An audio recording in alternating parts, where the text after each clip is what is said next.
While modeling the building, we try to draw as much as possible on the flat plan view, because it's much faster and easier in comparison with working with the full 3D editor.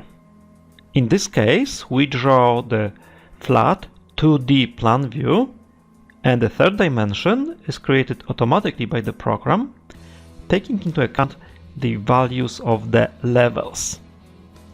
And these values are very repeated values, so it's very reasonable to define them as default data. We can define the default data for the whole building in global data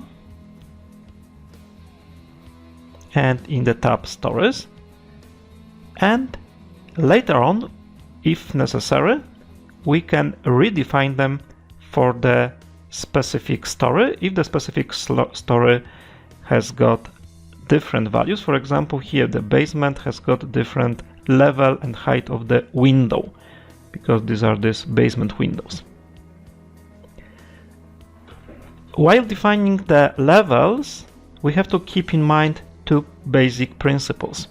First principle is that our model we create in the axis. It should be closed in the axis, so we can imagine our model as a house made of cards, flat cards, and these cards must touch each other at the place of the axis of the building components.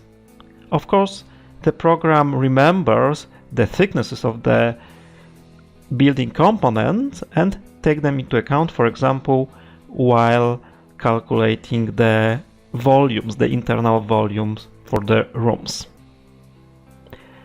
The second principle is that all the levels, like the level of the window, door, wall, is related to the local zero, the zero of the story.